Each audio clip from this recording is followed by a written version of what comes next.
Hey everybody, this is Julius of the Goat Movie Podcast. I'm here to reintroduce a series of videos, a weekly series of videos that were on our old channel. These are the What If discussions, where we discuss different points in the Marvel Cinematic Universe and drastically change them, seeing how the universe as a whole would be affected. These videos started back in 2019 in anticipation for the What If series now on Disney+.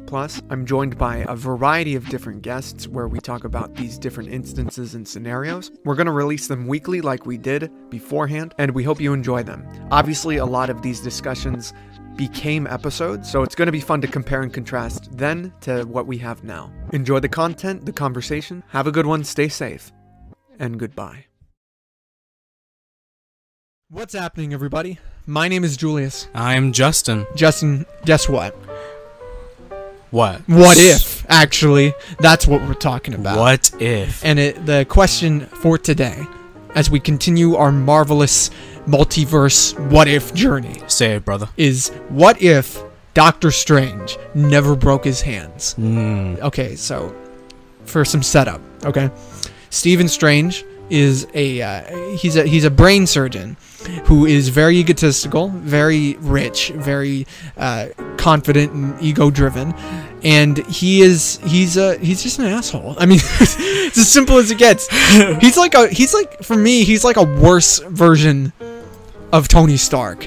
Oh yeah. Not that his character is worse, but that he's just a lot more unbearable. You know, at least Tony Stark's gonna have wit. He's gonna do the right thing eventually. Like not Benedict Cumberbatch, not the guy personally, but Stephen Strange, he is someone who just does not care about others, and it's hard to get behind him in the Doctor Strange film.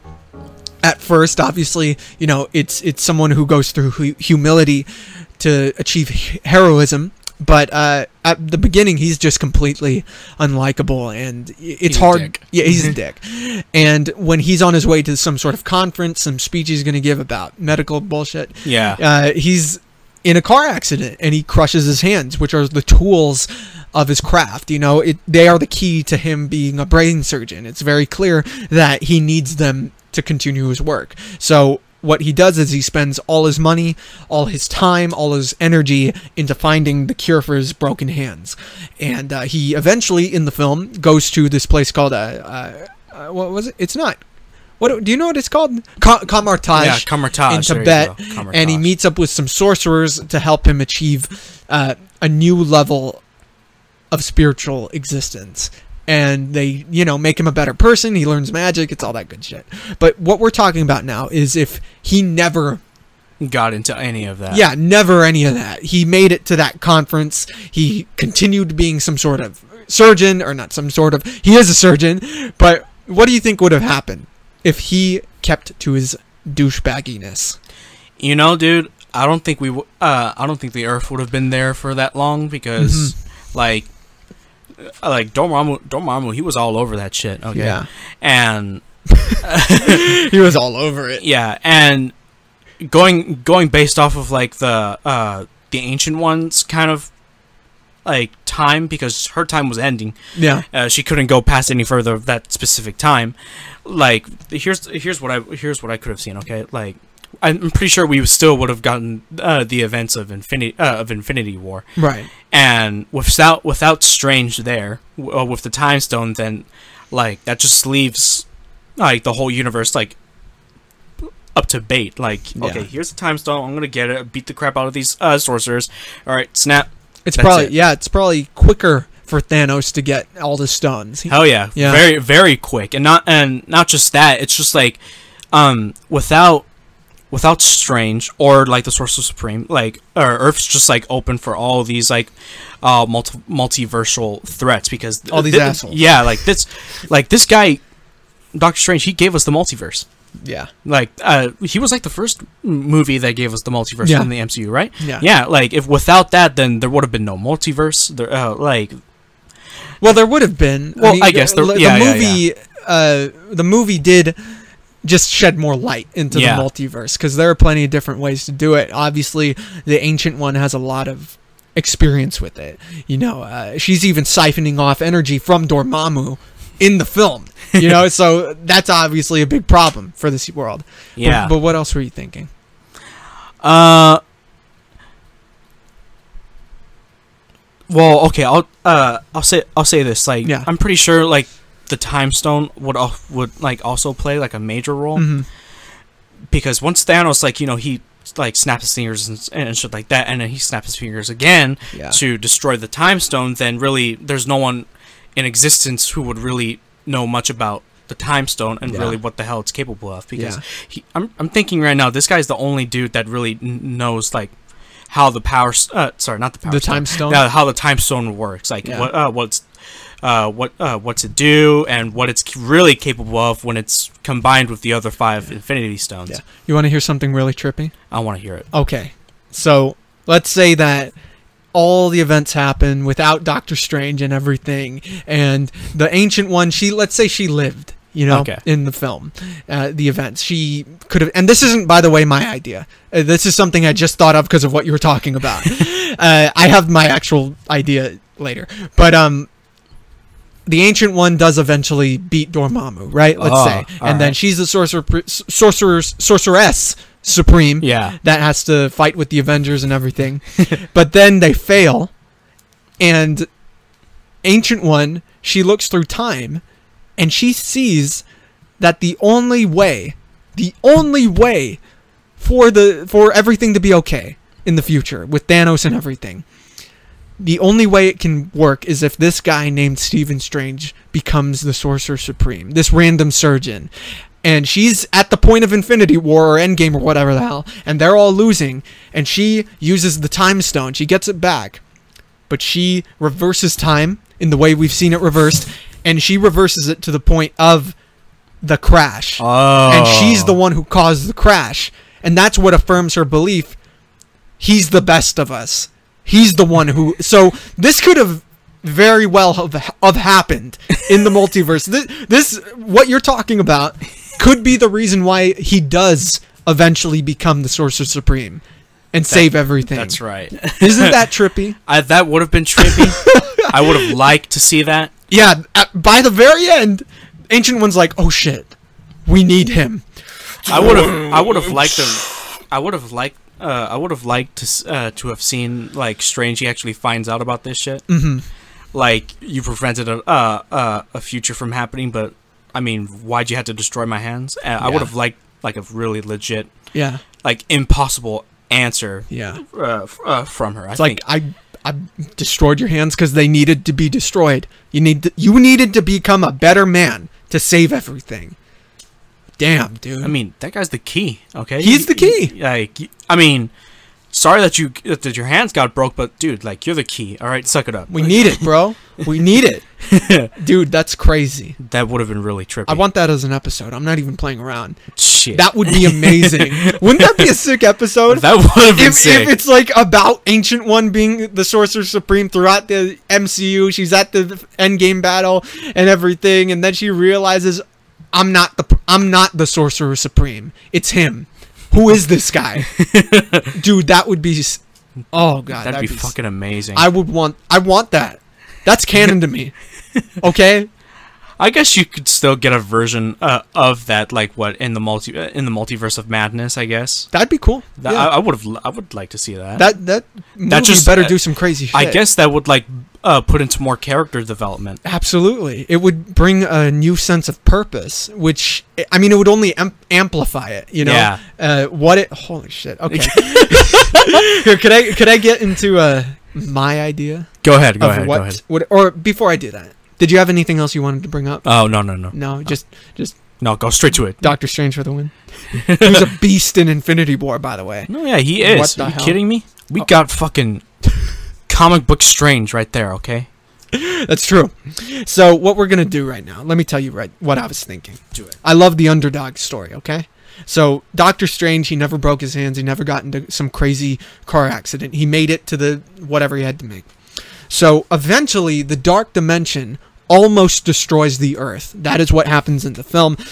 So what I think could happen is, since Stephen's not there, the Ancient One could have became a full disciple of Dormammu, which is bad news. All right. Oh shit. That's bad news right there. That is bad news. He just So what we would have is someone else having to take up the role of Sorcerer Supreme, and I would want that person to be Baron Mordo. Baron Mordo. Yeah, Oh, who's played by Chiwetel Ejiofor in the film.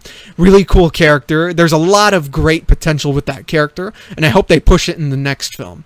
So Mordo is very much filled with rage and anger and pain from his past and stuff, but here he has to nut up, and he's going to team up with Wong, and they're going to train to fight off the Ancient One, Dormammu, and Mordo is going to have to go from this complete, just rage-filled person to more of a Zen-like figure.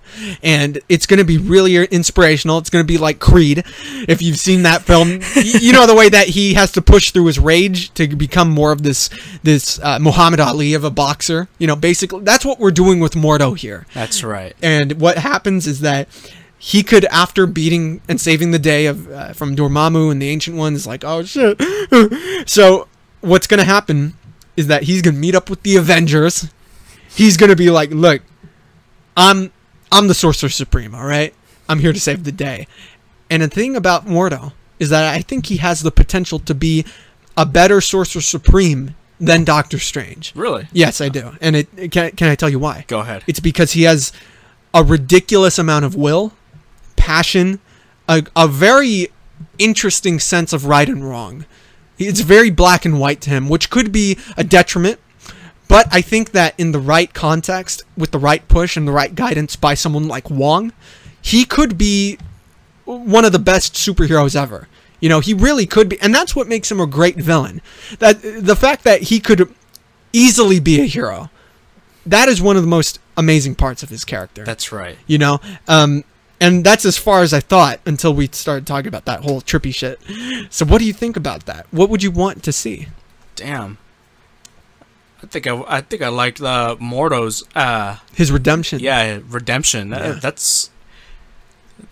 That needs to be a what if, okay? All this stuff needs to be what if. Everything we just mentioned has to be a what if. I swear, dude. Is there anything else? Like, how could other villains? Because I brought in Baron Mordo, obviously, who is going to be a villain. How could the other Doctor Strange threats be implemented in this what if, do you think? Shit. Like, we got Nightmare, Dormammu himself, Shumagorath, all these different, the mindless ones even, like. Damn, I would love to see a whole fucking army of mindless ones just coming out of nowhere. Oh. That or maybe even bring in Nightmare. Yeah. Fucking mess with Mordo a bit, because Mordo, I mean, he's like a very like heavily, how can I say it? Yeah. Well, he's scared, I think. Yeah, he is scared, and I think bringing in Nightmare would have, like, you know, really caused some shit to go down. And yeah. I would have liked that. Do you think that Baron Mordo has the potential to be one of the best Marvel villains? I know he wasn't a villain in the last film that he was in. He's very much set up to be like that. Do you think he has potential to be one of the best? Yeah. I'm pretty sure he does. How come? Well, if you think about it, like, he's a master of like both like martial arts and, you know, mystic arts. And the fact that he's going around the world, like, you know, killing every sorcerer, that just means like there's like lesser and lesser, you know, warriors to fight against like the entirety of the multiverse. Even in how like the Marvel Cinematic Universe is kind of been affected right now. Like, there are no Infinity Stones, so the entire universe is vulnerable to multiversal threats. So yeah, especially their area, because they deal with the mystic, and the Time Stone was a tool to protect that. Yeah, and Doctor Strange, he willingly gave it up for sacrifice. Like, he knew it was going to be destroyed. So I wonder how that's going to be implemented within the plot of the next film, and also the security of the Earth. You know, I mean, Mordo's going to be pissed at him. Like, you destroyed the Time Stone, bro. Hell yeah. The bill comes due, fucker. I swear, man, this is going to be crazy. I don't think it's just going to be like the Time Stone. He's going to be asking, like, what the hell are you thinking? Like, He basically just destroyed our forces of darkness, not just the time stone, just all the stones. Okay? Yeah. I wonder how his crusade was impacted when Endgame or Infinity War even happened. I kind of hope that he wasn't snapped. Mm-hmm. Like, he was just throughout the time just like going around trying to see if there are any more sorcerers out there. Yeah, because a lot of them must have been. Hell, he probably might have like went back to Carbotage and like started, I guess trying to infiltrate, get some information and shit. That, or he's probably out there trying to find Strange. Yeah, I mean that's crazy. I want a whole movie about Mordo and what he was doing in those 5 years. No, you need a show. Okay. Oh, that would be cool. Also, that'd be pretty cool. That would be pretty cool to see a show. Yeah, absolutely. And also, another thing is that his idea is no more sorcerers. He's taking the power away from a lot of sorcerers. But there were plenty at the final battle of Endgame. Oh, yeah. So I wonder. That's what I'm saying. I wonder what happened within those 5. He probably was snapped. I think he probably was snapped away. Because a lot of those sorcerers I don't think would be there. But then again, we don't know how many sorcerers there are. If you think about it, like, maybe Wong had something to do with it. Like, he probably trained more sorcerers during that 5-year jump. Yeah. And then, if you think about it, with the sorcerers that he trained plus the ones that have been snapped, like, that's a lot. Yeah, damn, that's true. That is a lot. Oh my god, dude, what? Oh, I can't wait. I can't wait for that movie, man. And now that it's being pitched as a horror film, a straight up horror movie that we want. Yeah, I mean, I wonder. Baron Mordo's probably going to do some pretty horrific shit in that film. I have high expectations. Okay. I mean, you remember the way that he messed up that paralyzed guy? Oh, he's just lying there like a pretzel, Fucking scared the crap out of me, even for my birthday. Oh yeah. That movie came out on my birthday. Not the next one though. Yeah, I know that. I'll make sure of that. Get the fuck out of here. All right, everybody. So that was. I mean, do you have anything else to say about the What If? You know what? No, I think we're finished with this one. We had some good shit. Oh yeah, real good shit. So it's been 3 years of the GOAT podcast, everybody. So we need to get to 3,000 subscribers. It will be because of you when we do. So please subscribe. Yes. If you have a question, we'll devote a whole episode to your question. So comment or tweet us or whatever. Email us at I'm about to say my email again. thegoatpodcast@gmail.com. Thank you for listening. I am Julius. Oh, I'm Justin. All right, guys. Goodbye. The GOAT Podcast is proof you don't have to look any further for movie news, reviews, trailer reactions, or special discussions. Subscribe, get notified about what's going on, and I promise you'll be entertained by our daily content on YouTube. If you want more, we're on Twitter at GOAT Film Podcast, Instagram The GOAT Podcast, and the GOAT Movie Group on Facebook. Get connected with us, see what's happening, and make sure to love it while you're doing so.